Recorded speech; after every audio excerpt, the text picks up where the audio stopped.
Hello friends, आज मैं आपको नोट्स लेने के एग्ज़ाम के लिए जब आप नोट्स बनाते हो क्लासेस के टाइम या घर पर या कैसे भी आप नोट्स बनाते हो तो उन नोट्स को आपको कैसे बनाना चाहिए उनसे रिलेटेड मैं आपको कुछ पॉइंट्स बताने वाला हूँ। आप इनमें से कोई भी मेथड चूज़ कर सकते हो अकॉर्डिंग टू योर रिक्वायरमेंट कि आपको उस तरीके से नोट्स बनाने हैं ताकि आप उसे एग्ज़ाम के पिछले दिन आसानी से रिवाइज़ कर पाए। फर्स्ट मेथड है friends outline method. Outline method काफ़ी ज़्यादा बेसिक होता है।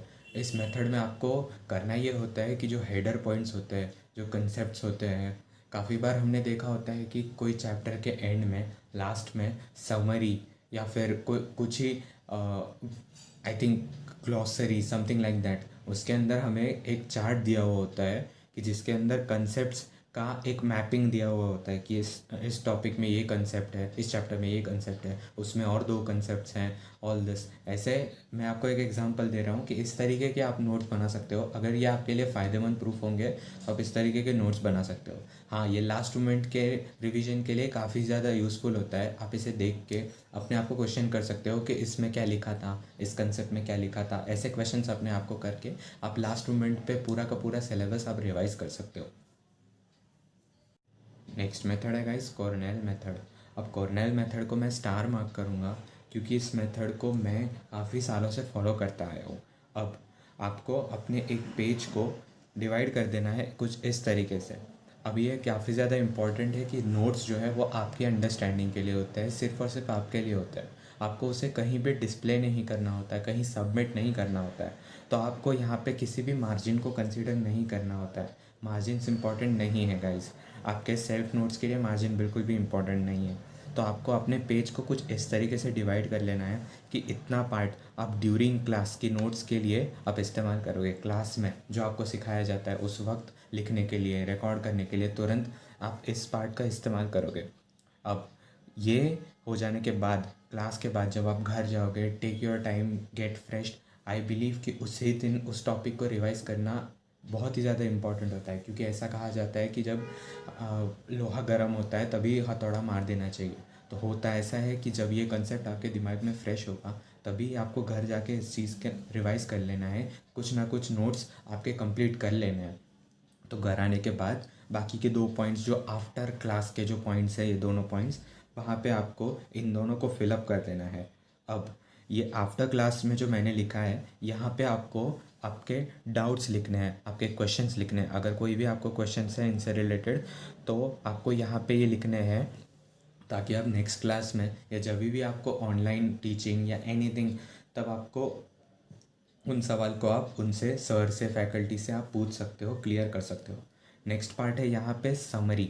समरी में आप छोटा सा कोई चार्ट बना सकते हो या कीवर्ड्स लिख सकते हो या आपका कंक्लूजन लिख सकते हो। या काफ़ी लोग चीज़ों को, आंसर्स को लर्न करने के लिए कोई ना कोई ट्रिक्स बनाते हैं।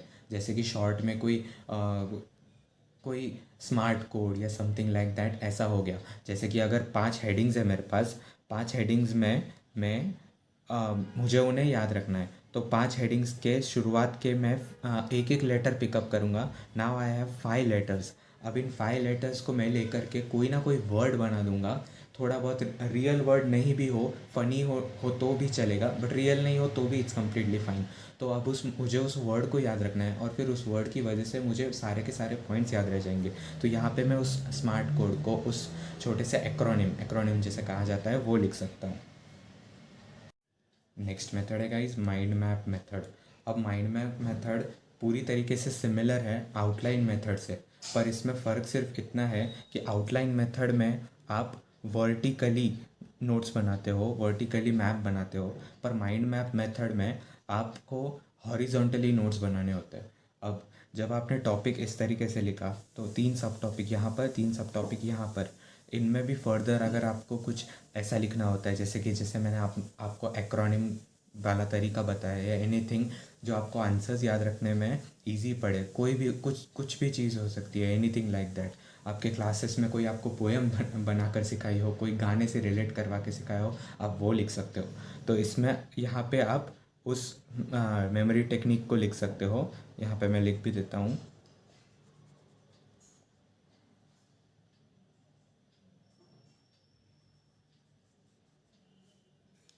मेमोरी टेक्निक को आप लिख सकते हो यहाँ पे, जिसके कारण आप उस आंसर को आसानी से याद रख पाओ एंड आपको कम वक्त में आप ज़्यादा सिलेबस आप रिवाइज कर पाओ। नेक्स्ट मेथड है फ्लो मेथड। फ्लो मेथड में आपको बेसिकली फ्लो चार्ट बनाना होता है। अब आप में से कुछ लोगों को फ्लो चार्ट का मीनिंग नहीं पता होगा, तो मैं उन्हें समझा देता हूँ कि फ्लो चार्ट इज़ बेसिकली एक सर्कल या एनी शेप आपको बना लेना है। उसके अंदर आपको यहाँ पे कोई आपके टॉपिक का नाम या क्वेश्चन का, जो भी आपका क्वेश्चन होगा या सब टॉपिक एनीथिंग लाइक दैट, जिस पर बेस्ड आपको क्वेश्चन एग्ज़ाम में आने वाला है, वो आपको यहाँ पे लिख लेना है। फिर उसके बाद आपको अगर अब फ्लो मेथड का यूज़ सबसे ज़्यादा वहाँ पे होता है जब आपको सीक्वेंस में चीज़ें याद रखनी होती है। फॉर एग्जांपल कोई प्रोसेस है, अब लॉ के अंदर एक एग्जांपल देने जाऊँ तो there is a method of formation of company, तो उस पूरे मेथड को स्टूडेंट्स को याद रखना होता है। तो अब ये मेथड काफ़ी ज़्यादा यूज़फुल है। इसके अंदर यहाँ पे क्वेश्चन लिखना है, process of formation of company, और फिर यहाँ पे 1 2 3 4। अब इस मेथड को आप फॉलो कर सकते हो। बेसिकली डिफरेंस ये है कि थ्योरी याद रखना लोगों के लिए कभी कभी मुश्किल प्रूफ होता है, तो इसको थोड़ा तो भी डायग्रामेटिकली अगर आप लेके आते हो तो फिगर्स, विजुअल लर्निंग काफ़ी ज़्यादा एक्टिव होती है आपके माइंड की। जो चीज़ें वो देखता है, डायग्राम्स देखता है, फिगर्स देखता है, तो उसे लंबे वक्त तक याद रहता है। तो instead of learning theory directly, आप इस मेथड को फॉलो कर सकते हो, जिससे आपको पूरा का पूरा प्रोसीजर थोड़े ही टाइम में आपको याद रह जाए और उसे लंबे समय तक आप अपने दिमाग में फिट रख पाओ। नेक्स्ट मेथड है फ्रेंड्स स्लाइड्स मेथड। अब इस मेथड को मैं तो कभी फॉलो नहीं करता हूँ, क्योंकि मेरे पास कोई टैबलेट या समथिंग लाइक दैट नहीं है मेरे पास। पर अगर आपके पास है तो ये मेथड काफ़ी ज़्यादा रिकमेंडेड है। आपको बेसिकली करना ये है कि माइक्रोसॉफ्ट पावर पॉइंट पे आपको सिंपल से कोई डायग्राम्स वगैरह बनाने हैं, और उस हिसाब से आप एक पीपीटी बना सकते हो। एक चैप्टर रिलेटेड पीपीटी बनाने के लिए आपको प्रॉबेबली 1 या 1.5 घंटा लगेगा। अब वक्त आपको इसके लिए ज़्यादा लगेगा, मैं ये मानता हूँ, पर जब आप खुद से लिखते हो उससे कंपेयर करें तो आप जब पीपीटी बनाते हो तो उसे आप एक काफ़ी ज़्यादा क्रिएटिव, कलरफुल और लाइक अट्रैक्टिव बना सकते हो, और उसे आप एज अ पीडीएफ और एज अ पीपीटी भी अपने मोबाइल फ़ोन में भी स्टोर कर सकते हो, ताकि जब चाहे जब भी आपको मन हो, या आप कहीं पे भी हो, आपको घर पे भी रहना ज़रूरी नहीं है, आप जहाँ कहीं भी हो, कहीं पे लॉन, ग्राउंड, गार्डन, एनीवेयर, कहीं पे भी आप गए हो, बैठकर आप उसे आसानी से रिवाइज कर सकते हो कहीं पर भी, उस पीडीएफ या माइक्रोसॉफ्ट पावर पॉइंट के थ्रू। सो अगर आपको चाहिए तो आप इन सारे मेथड्स का एक स्क्रीनशॉट ले सकते हो, ताकि आप बाद में जाके डिसाइड कर पाओ कि आपको कौन सा मेथड फॉलो करना है। And if you like my video then please hit the like button. So friends that is it for today. अगर आपको इन सारी बुक्स का नॉलेज चाहिए हो यूट्यूब वीडियो के थ्रू, तो आप प्लीज़ मेरे चैनल को सब्सक्राइब कर दीजिए और बेल आइकन को भी क्लिक कर दीजिए, सो दैट इन सारी बुक्स का नॉलेज मैं आपके साथ शेयर कर सकूँ। एंड अगर आज की वीडियो से आपको कुछ भी सीखने मिला है तो प्लीज़ लाइक दिस वीडियो। अगर आपको लगता है कि कोई है आपका दोस्त या एनीवन जिसको इस इन्फॉर्मेशन के बारे में जानने की ज़रूरत है, तो आप प्लीज़ उसे मेरे चैनल के बारे में बताइए या इस वीडियो के बारे में बताइए। So I will see you in the next video. Thanks for watching.